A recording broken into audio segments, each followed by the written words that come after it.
There are plenty of things we still don't know about Tears of the Kingdom.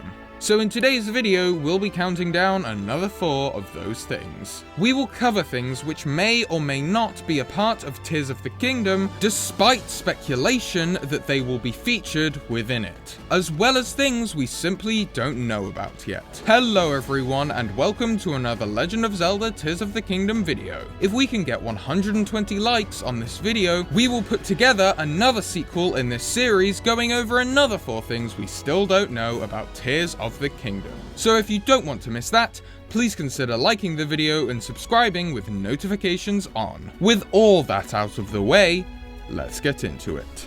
The first thing we still don't know about is if Tears of the Kingdom will have a time skip like the 100-year time skip in Breath of the Wild. It would make a lot of sense, as it would explain why there's been some drastic changes in the world of Hyrule since Breath of the Wild, and it would of course be a simple way to explain why Link is now stripped of all his gear and only has 3 hearts again. It's also possible that we won't, and the game will pick up immediately where Breath of the Wild left off, allowing Link's now lack of strength and assets to be explained by the malice we can see latching onto him in Trailer 2, and honestly, I do feel like that's the more likely scenario than another 100-year time skip. But there's also potentially evidence to suggest that we could be getting some sort of backwards time skip. Potentially, we could see Link getting sent careening backwards in time by Ganondorf at the start of the game. We've already seen plenty of weird and wacky time reversal shenanigans in Tears of the Kingdom so far, through the time reversal rune, and the fact that Bokoblins and Stork Goblins seem to have these horns which look more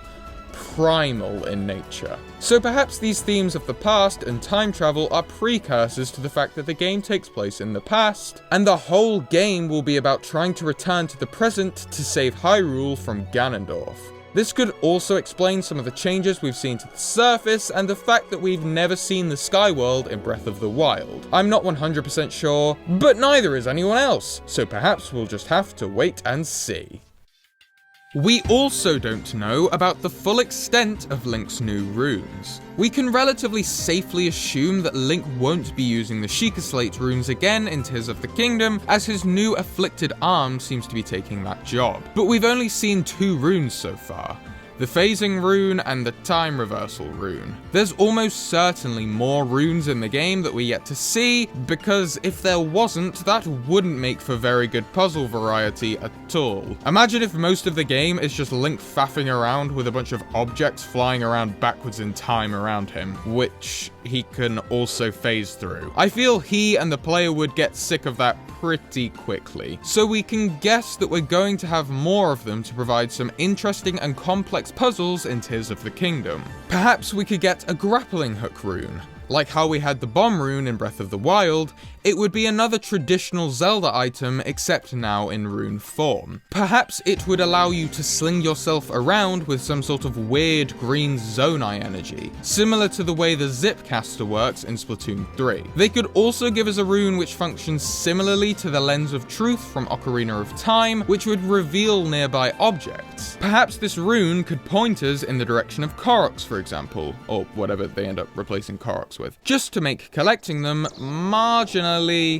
less painful than a kick in the nuts.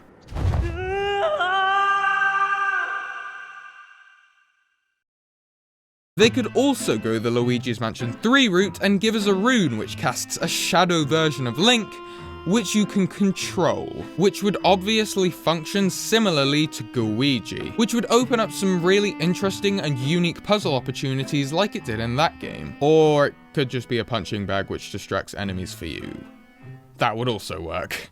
Another thing we still don't know about is the degree to which we will have new enemies in Tears of the Kingdom. I think I speak for most fans when I say we really don't want all of the enemies to function like they did in Breath of the Wild. This game gave us a mildly varied to borderline offensively poor selection of enemy types, who only changed color and got a little stronger as you progressed through the game. We want variety. We've already seen this thing, which is definitely not Midwife from Hollow Knight, and this strange futuristic golem in trailer 2, which may or may not be an enemy, and that's about it. Is there any more? We don't know. But we can hope that some new enemies have crawled out of the pits of the underground Hyrule and fallen out of the sky to give us some sweet, sweet enemy variety in the good old gameplay loop. The final thing I'd like to discuss here is something I've not seen talked about in a while. Potentially rightfully so, but it's something we still don't know about. And that's whether the game will have multiplayer. There has been no indication of this, but if Zelda isn't a damsel in distress like I keep going on about without rest, which I swear my gut is telling me and I'm not just losing the plot like some of you may think I am, perhaps she could be used as a second playable character for multiplayer. Or the Shadow Link I was talking about earlier could also fulfill that job. But it would be amazing to explore the world and complete puzzles in Hyrule with a friend. The things you can do by yourself in the sandbox that is Breath of the Wild is already absolutely crazy. Imagine the shenanigans you could get up to with a friend in that same sandbox. I would love nothing more than being able to climb up to a very high cliff top in Tears of the Kingdom and whacking my friends with tree branches until one of us falls from a deadly height. The more I think about this, the more I'd love to see it included in the game. Perhaps we shall be blessed by the Nintendo Lords with multiplayer Zelda, or perhaps we shall not. We shall simply need to wait and see.